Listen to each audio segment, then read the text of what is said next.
Fink and the Meaning of Life, Chapter 7. You didn't say anything about the Snickers, Lizzie hisses, as we are led into a mini police station right in the basement of the building. Well, I thought it, I reply lamely. The security guard, who must have ratted us out, exchanges a few words for the policeman and leaves with our backward glance. The policeman, whose name tag says Polinsky, motions for us to sit on the wooden bench across from his small desk. Lack of beard aside, he would make a very good department store Santa Claus. He isn't very jolly, though, so he probably wouldn't last long. Would you like to tell me what you were doing vandalizing that office upstairs? He asks, leaning forward in his chair. Lizzie and I exchange glances. I can see she's frightened, even though she's trying to pretend that she's not. Before I can think it through, I say, we know him. I mean, Folgard. Harold. I know we told the guard he's our uncle, but he's really a friend of my parents. I mean, of my mom's. My dad, he's not around. So, what my brother here is trying to say, Lizzie interrupts, is that vandalizing is totally not the right word. You see, we had passes to go up here. She gestures to the sticker on our chests. So this has all been a big mistake. Not so fast, Officer Polinsky says as Lizzie reaches for her briefcase. That office no longer belongs to Folgard and Levine. It was rented out last week to J&J Accountants. It was their office you were vandalizing. Lizzie whispers out of the corner of her mouth. There he goes with that word again. The guard in the lobby has a direct video feed to all the empty offices. Gotta make sure no squatters get in here. He saw you destroying private property. I have no idea what a squatter is other than someone who squats, but I don't bother to ask.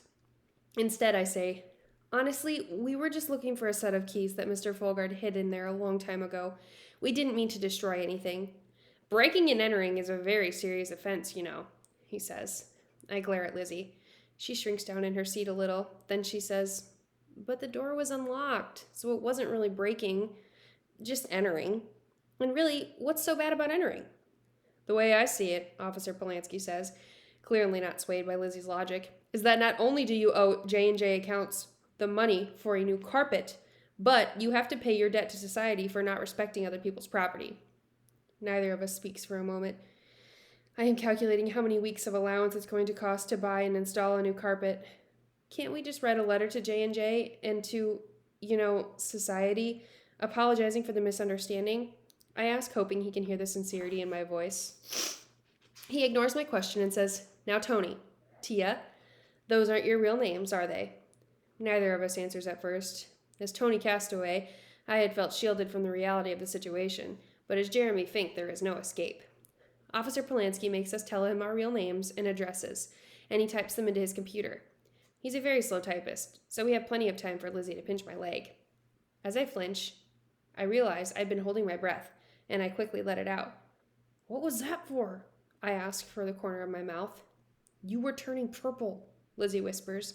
You swore you wouldn't get arrested, I whisper back. We're not getting arrested, she says, forgetting to whisper. Then in a smaller voice, she says, are we? Officer Polinsky gives us a long look. We try to appear as innocent and wide-eyed as possible. Mom told me once in times of trouble to try to project sunny thoughts. Butterflies, babies, laughing, hot dogs in a ballpark on a sunny day. So I thought of babies laughing in a ballpark surrounded by butterflies eating hot dogs. Very small, tiny hot dogs. I can't vouch for Lizzie and what she's thinking, but it must be something good because Officer Polinsky says, no, I'm not going to arrest you. You gonna send us to juvie? She asks, narrowing her eyes at him. I groan. Officer Polinsky laughs. No, I'm not going to send you to a juvenile detention center. I was thinking of community service. You don't have any big plans this summer, right? Thinking of the box, I say, well, actually, nope, Lizzie jumps in. Community service is fine. I'll see what's available, he says, pulling a clipboard from his desk drawer. Doesn't a judge have to sign for community service, I ask? We're streamlining the process, the policeman explains. Unless you want me to involve a judge. Lizzie kicks me in the ankle, which actually hurts a little bit. I don't think so, he says. He scans the list in front of him. I'm even going to be a nice guy and give you some choices. Great, I mumble under my breath. I can't believe that in a few days since school ended, I'm now sitting in a mini police station being assigned community service for the summer. How did this happen? How am I going to open the box if I can't look for keys because I will be too busy picking up garbage on the west side highway or planting flowers in some church garden? Let's see, Officer Polanski says, running his finger down the list. He's apparently unaware of my screaming inner voice. Here's one. You can pick up trash in Central Park following the weekly free concerts. How's that sound? I do not trust myself to speak. It wouldn't be so bad, he says. We'd give you poles so you wouldn't have to touch the garbage with your hands. And any cans you find, you can keep and turn in for 5 cents down at the recycling center. What else you got? Lizzie asks bluntly. He consults his list again. Well, the only other one that would take kids your age would be helping a man named Mr. Oswald with some deliveries. He's closing down his pawn shop and moving to Florida. The job could involve some lifting, though, and I gotta tell you, you two aren't the strongest specimens I've seen. We'll take it, Lizzie and I say at the same time. We're stronger than we look. I add, while this is true of Lizzie, I'm probably just about as strong as I look. The policeman pauses to consider it, then says, all right, I'll call Mr. Oswald and find out when he wants you to start. He pushes 2 small notebooks towards us. You'll have to keep a log of the hours you spend on the job and your observations. At any time, we might ask you to turn them in so we can make sure you're not skirting your responsibilities. Observations? I ask. Of what? Community service isn't just about people getting to work for free. The citizen is supposed to learn something from the experience. They should come away from it a better person. A better person, Lizzie repeats. What's wrong with us now? I don't know, Tia, he says. That shuts her up.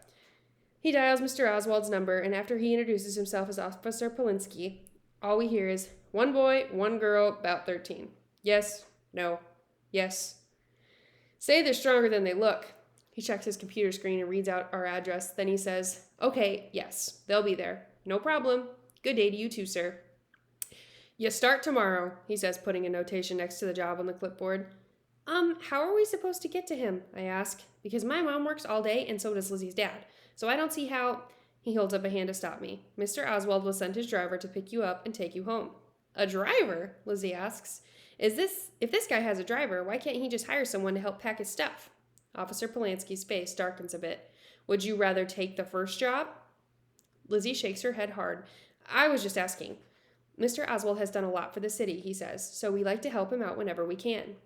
I wonder how a pawn shop owner helps out the city, but I'm not about to ask. Officer Polanski looks like he's about on his last nerve. I don't like the idea that I'm going to be taken out of my neighborhood comfort zone once again and led who knows where. You two can go now, he says. 9 a.m. sharp. And dress more casually. Never seen kids on summer vacation dressed up before. We don't usually dress like this. I'm quick to explain. Not that it really matters. 1 more thing, he says. You do a good job, and we'll waive the cost of a new carpet. That one was pretty beat even before you two got to it. Thank you, we say in unison. We practically leap off the bench in a hurry to be out of there. I'm about to sling my backpack over my arm when he says, oh wait, what was I thinking? I still have to call your parents. But they're at work, Lizzie says hurriedly. We can just tell them ourselves. He chuckles, but not in a friendly way. Doesn't work that way, he says. Now, what are their work numbers? Actually, I say, raising my hand slightly, then quickly lowering it. My mom's home today. He adds both numbers into the computer and then says, now get going. See if you can stay out of trouble for the rest of the day. Lizzie grabs her briefcase and we hurry from the room and back into the elevator. Neither of us speaks as we press the button for the lobby. It's just as well that he made us leave before calling them. I wouldn't have wanted to hear Mom's reaction. I'll hear it soon enough. What were you thinking? She demands as I walk in the door an hour later. How did you get home? The bus, I told her. The return trip on the bus had been much smoother. We got quarters from a hot pretzel vendor, and Garlic Man was nowhere in sight, or in smell, as this case might be. We sat in the front of the bus, and I tried to eat my peanut butter sandwich while Lizzie ate a pretzel. It wasn't easy to choke down the sandwich after our experience, but just in case, Mom punishes me by only serving something healthy for dinner. I had to eat while I could. Even still, I could only eat half. I'm sorry we lied about going to the post office, I reply sheepishly. I know we should have told you where we were going. I was afraid you'd say no. Come sit down, she says, and leads me over to Mongo. We pass a painting on an easel that she must have been working on today. It's covered with cloth now, though, so I can't tell what it is. We sit down and she takes my hand in hers. I know this is hard for you, she says gently. You want to follow your dad's instructions, but we just might have to find another way. Lizzie and I have already tried everything else, I tell her. The only way to get in is with the keys. Otherwise, we'll just ruin the box. I don't want that to happen either, she says. But now you have to put that aside and deal with this community service mess you've gotten yourself into. You can't shirk your responsibilities with this man. What if he's some sleazy pawnbroker guy who just wants free labor? He's not, she assures me. I made Officer Polanski give me Mr. Oswald's phone number to check him out. I wasn't going to let my baby be whisked away by just anyone. I groan, Mom! Sorry, she says. I wasn't going to let my almost teenaged son be whisked away by just anyone. That's better. He's a very interesting man, and I think you'll find this job. It's not a job, I remind her. A job is where you get paid. She shakes her head. A job is where you are assigned a task and you complete it to the best of your ability. Money or no money. Anyway, as I was saying, I think you might actually enjoy working with Mr. Oswald. You may find you have a lot in common. Like what? I ask, but I'm not really interested. My stomach is growling. Now that I know Mom isn't going to punish me, my appetite has returned. This man has spent half his life around other people's stuff. Sound like anyone you know? Without waiting for an answer, she stands up from the couch and says, And by the way, you're grounded for a week. It would be more, but I figure you've already being punished. You'll do the community service and then come straight home. I sigh dramatically. It's almost like you don't want me to find the keys. You know that's not true, Mom says. It will all happen the only way it's supposed to happen. She heads into the kitchen and I follow. What does that mean? I ask, before she can answer. The phone rings. The caller ID shows it's Lizzie's dad. She picks up and says, Yeah, he's grounded for a week. Yes, I'll wait until the car comes tomorrow and call you at the post office. Thanks, Herb. She hangs up. Hey, you got off easy. Lizzie's grounded for 2 weeks. Poor Lizzie. She was only trying to help me. I'm sure this isn't how she planned to spend her summer either. What do you want for dinner? Mom asks, already reaching into the cabinet for the box of macaroni and cheese. Why do you ask if you already know? I always hope you'll surprise me. Not tonight. After years of trying to get me to eat normally, Mom has given up. Dinners are now a choice between 4 meals: macaroni and cheese, hot dogs, fish sticks, some chicken, and pressing it into the shape of a fish stick. But I knew better. She puts a pot on the stove and pours it in the water. You're going to drive me to drink with your finicky eating habits, she says. Seeing our house is an alcohol-free zone, unless I'm going to drive her to drink chocolate milk, I'm not too worried. You'll be 13 in a few weeks, he says. It's time to expand your horizons. I'm going to introduce one new thing each Monday night. After what happened today, I don't dare argue. Sure, Mom, I say, hoping she'll go easy on me and won't jump right to the broccoli. And since today's Monday, Mom says, swinging open the refrigerator door, we might as well start tonight. But don't worry, I'll go easy on you. She pulls out a glass bowl covered in cellophane. I approach with caution and peer inside. Broccoli!